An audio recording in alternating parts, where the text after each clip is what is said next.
Hello and welcome everyone. So, by now we have discussed different characteristics of damping, like critical damping when rho value is equal to 1, and over damping when rho value exceeds the value of 1, and under damping when rho is less than 1. And here rho is the damping ratio. So all these three types of damping, in only under damping there is oscillation, there is periodic motion, and the amplitude is exponentially decaying. Okay, so how do we measure the damping? Now it is our question, how do we measure the value of damping coefficients? What is the value of C in our system? How do we measure the value of C? This is our now question. So today we are going to learn the method of measurement of damping, and we will calculate C value. How do we calculate it from the experiments? So there are many methods for measuring damping of a vibration system, and out of them there are two methods which are very prominent. One is the logarithmic decrement method, and second one is the half power method. So let's begin with the logarithmic decrement method. And as we have discussed, in case of under damping, what happens, the system keeps on oscillating, but the amplitude of the system, it decays exponentially with every damped time period. Suppose if the amplitude at time t equal to 0 was equal to x here, okay, then after time period td, the amplitude is now reduced to x1, and this reduction is in exponential decay, okay, to this value of x1. And after next time period td, here amplitude is reduced to value x2, okay. And what is td? Td is the damped time period, it is not natural time period. Damped time period is 2 pi by omega d, and omega d is the damped angular velocity.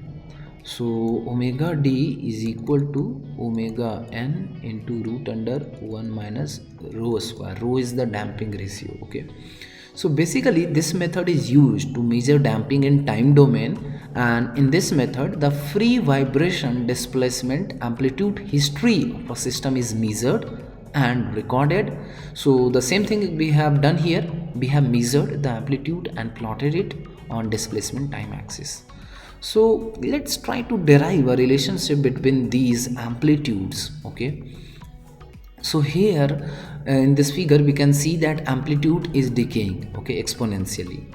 And if we take logarithmic decrement definition, it is defined as the natural logarithmic value. Natural logarithmic value means what? See, natural logarithmic value means log to the base e, okay, log to the base e. Generally when we say generally, log means log to the base 10. But when we say natural logarithmic, that means we are going to refer to log to the base e, and log to the base e is also written as ln, okay, no problem. E is by default present there in the base, okay. So logarithmic decrement is the natural logarithmic value of the ratio of two adjacent peaks, okay. Natural logarithmic value of ratio of two adjacent peak value of displacement in free vibration. Remember, logarithmic decrement is always calculated in case of free vibration. It is a dimensionless parameter because it is simply a log value of ratio of two displacements. So let's represent it by a symbol called delta, okay, and delta will be equal to ln x1 by x2, okay. So as we have discussed, in case of underdamped system, the general solution is given as x is equal to capital X e to the power minus rho omega n t into sine omega dt plus phi, okay. So the first term x e to the power minus rho omega n t is the exponential decay of amplitude, and the second term sine omega dt plus phi is the harmonic oscillation of the motion, okay. So both terms are important. Now let the displacement within one cycle is x naught. Now we are assuming here the amplitude initially is equal to x naught, and x naught will be what? Equal to what? Here amplitude component is x e to the power minus rho omega n t. This is our amplitude here. Amplitude is exponentially decaying. So x naught will be equal to here capital X e to the power minus rho omega n t. This is at time t. Now after one cycle, what will be the displacement? What will be the amplitude after one cycle? It will be equal to x1, and x1 will be equal to what? x e to the power minus rho omega n, और t के जगह हमें क्या रखना है? t के जगह हमें रखना है t plus capital T d. एक टाइम पीरियड ऐड करना है, डैम्प्ड टाइम पीरियड, ठीक है. And just take the ratio of both x naught by x one. Consecutive amplitude का रेशियो लेना है, ठीक है. और x naught by x one लेते हैं तो अब क्या आ जाएगा? X e to the power minus rho omega n t divided by x e to the power minus rho omega n t plus t d. देखिए ये दोनों अब इस तरीके से कैंसिल हो जाएगा, ये x इससे कैंसिल हो जाएगा, और e टू दी पावर के सारे टर्म्स एक साथ ले लेते हैं, minus rho omega n t, और ये नीचे वाला टर्म माइनस होगा टोटल से, minus rho omega n t plus t d.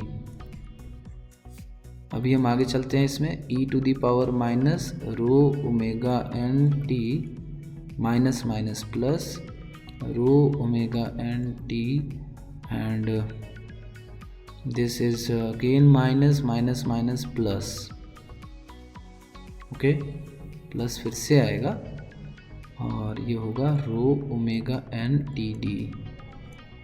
तो अब हम इसे कैंसिल कर सकते हैं, जो सेम टर्म ये है प्लस में और ये माइनस में है, इक्वल है, और हमारा फाइनली क्या वैल्यू आ गया? e to the power rho omega n t d, ठीक है. और बिल्कुल ही सही है, x naught by x one की वैल्यू यही होगी, क्योंकि x naught is greater than x one. Amplitude is decaying exponentially, so x naught is greater than x1, and this value will be greater than 1, of course. So when we take natural logarithm of a number greater than 1, it is positive. So let us take natural logarithm on both of the sides.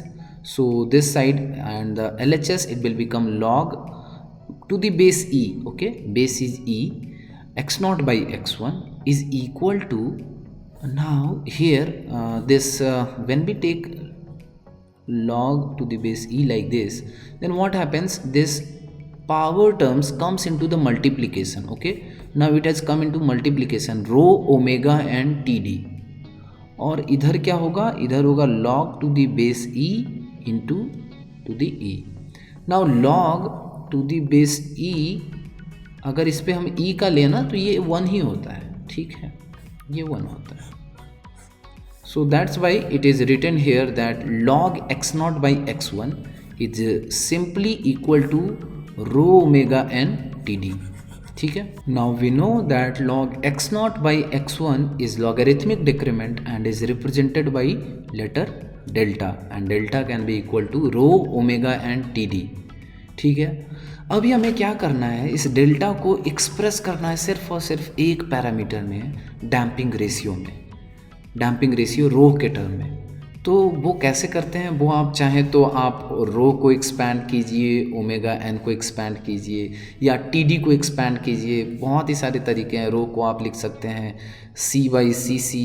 Now C C is can be written as 2m omega N, and आप चाहें तो T D को भी लिख सकते हैं 2 pi by omega d, and omega d को आप चाहें तो एक्सपैंड कर सकते हैं omega n into 1 minus rho square.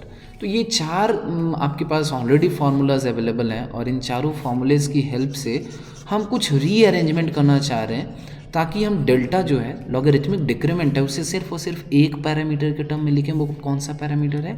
Delta, rho, okay, and rho is the damping ratio. So the same rearrangements are done here, and we can see it can be written as c by 2m omega n into 2 pi by root under 1 minus rho square, क्योंकि t d की value ये रखी गई है, ठीक है, और रो की वैल्यू सी वाई सी सी रखी गई है।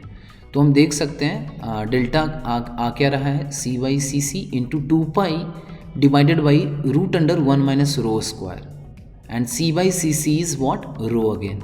So delta can be written as 2 pi rho divided by root under 1 minus rho square, and you can see delta is just a function of, let us say it's a function of rho only. Okay, so for small values of damping ratio, when rho value is almost very less than 1, okay, then what will happen, 1 minus rho square will be almost equal to 1, okay, in those cases, because the rho value is very less than 1, and then we can neglect the denominator significantly, and it is equal to almost equal to 1 only. So in that case, delta value logarithmic decrement will be equal to 2 pi rho, simply 2 pi rho. Okay, and if we are asked to calculate the amplitude after n cycles, and if that amplitude is xn, so after n cycle, that means the time is equal to t plus n times damped time period. Okay, so this t value just have to be substituted in the amplitude formula. So this is what, xn equal to x e to the power minus rho omega n t plus n td. Okay, let's take the ratio x naught by xn, and it is again coming as e rho omega n. Now here n times td is coming. Okay, since it is after it is the ratio of amplitudes between n cycles. Okay, so this can be written as e to the power n delta, where delta is equal to what, delta is here equal to rho omega n t d. Okay, this is what delta is here. All right, so we can write that x naught by xn is equal to e to the power n delta. Now xn can be written as x naught e to the power minus n delta. So once we calculate the logarithmic decrement delta value, and we can get the amplitude for any nth cycle. Okay, let's try to understand the second method of calculating damping in the system, and that is half power bandwidth method. And actually this is just an introduction. This is another way of calculating determining damping ratio from the frequency domain, and it is not much used, but still for an knowledge purpose we can try to understand what is half power bandwidth method. So in this we are taking a bandwidth means a range of frequency, just like there is a bandwidth of light, okay, some visible spectrum, x-ray. So similar to that, here bandwidth is the range of two frequencies where there is equal half powers. Okay, half powers, when this power becomes half powers means p is equal to p naught by 2. Now p is equal to p naught by 2 at displacement x maximum by root 2. Okay, why? Let's say if the maximum p naught value, maximum energy is equal to half k x naught square. So half power, when the system will be having half power p naught by 2, it will be having half power at two values for of x naught. Okay, there will be two frequencies, and corresponding to x max by root 2, half k x naught by root 2 whole square. Okay, so for this amplitude x naught by root 2, there are two frequencies, omega 1 and omega 2.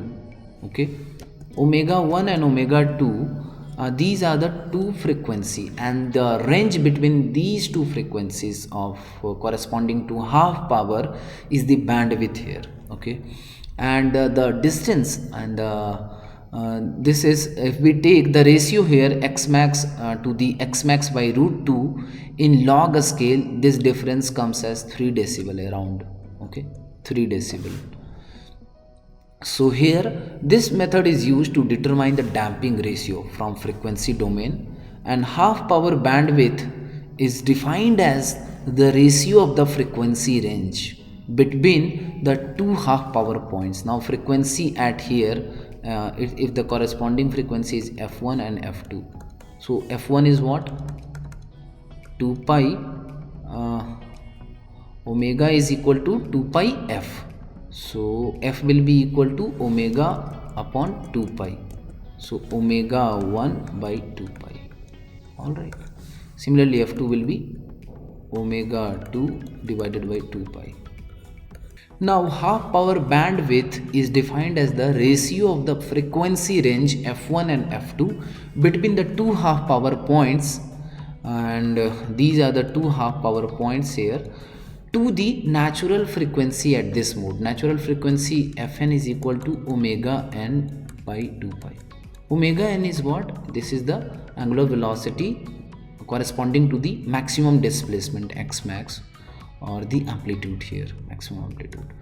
So this is just an introduction to half power bandwidth method, and of course damping can be calculated using this method, but it's tedious and not in our course also, and a lot of assumptions also are involved in this while calculation. So you just focus on logarithmic decrement, and we will also do with several numericals on logarithmic decrement mainly, and few problems on critical damping, under damping and over damping in the coming videos. So till that, stay tuned and stay safe. Thank you.